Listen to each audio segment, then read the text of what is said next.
Peoples, what's going on, man? It's your boy Mike coming to holler at the married folk today. Alright, real quick, man. Again, I want to thank everybody who's been supporting the videos, who's been supporting the movement, man. Continue to share and like the videos. If you have any questions or anything that you want me to answer, me or my wife, just drop it down in the comment section below and we'll try to answer your questions. However, please don't be asking nothing crazy now. Be tasteful with your questions, because I will block you, I will delete you.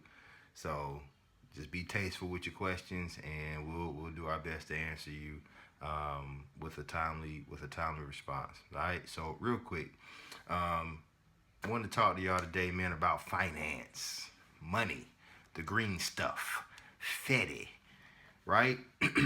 This is probably one of the most difficult areas that most married couples face when they get married, is the area of finance, and one of the most trying areas. A lot of marriages end because they can't get together on how they're going to delegate funds. Either one person is spending too much money, or the other person is too frugal with their money, and the other person feels like they don't have no freedom to do what they want to do, whatever the case might be. And ultimately, it can cause your marriage to come to an end because you guys can't agree on money. Real quick, one of the things that me and my wife did that helped us out was we put everything in one pot. Okay, we put everything in one pot. We're married. We're one. Okay, this goes back to the first video about becoming one. We're married, so we're one flesh. So everything becomes together and becomes one. If you married and you have separate bank accounts, that's kind of like a roommate. You might not agree, but that's the way I view it. I think that's like having a roommate. You pay this half of the bills, I'm gonna pay that half of the bills, and that's gonna be that.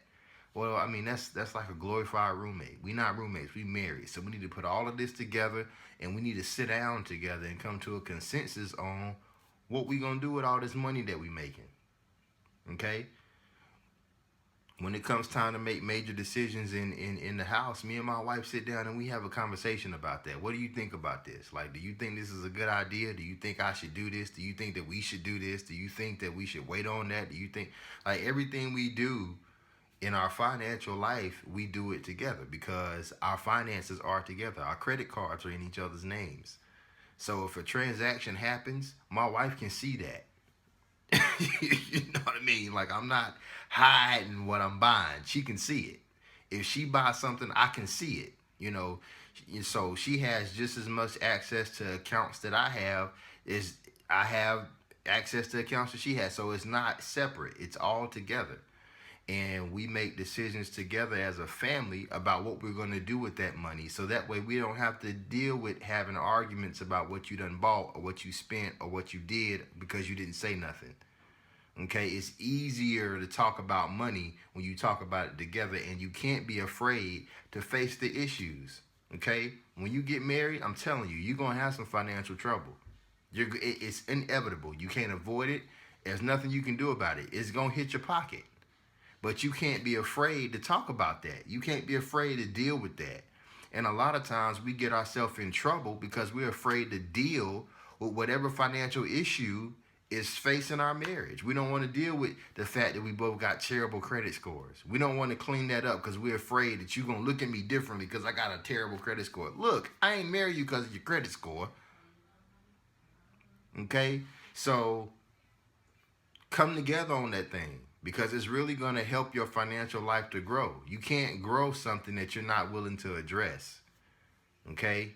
Because it's always going to be something that's hanging over your financial life that keeps you from succeeding or getting to that level of success that you're trying to get to, because you're hiding what's going on with your finances from your spouse because you're afraid that they're going to look at you differently, that they're going to divorce you because you terrible with money and you don't want to admit it.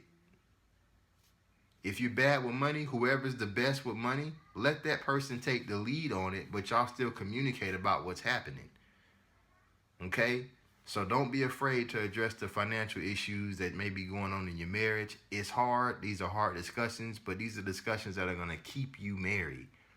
Okay, these are things that's gonna help you in the long run be a better wife, be a better husband. Okay, and come together as one. All right, so I love y'all. I hope you're having good marriages. I hope your day is going great. It's a beautiful Friday out here. It's Good Friday.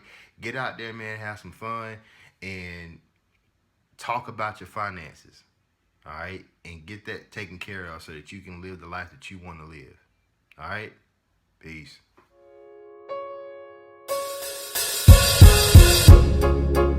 Thinking about the world, looking at the nation. Suicide, genocide, homicide.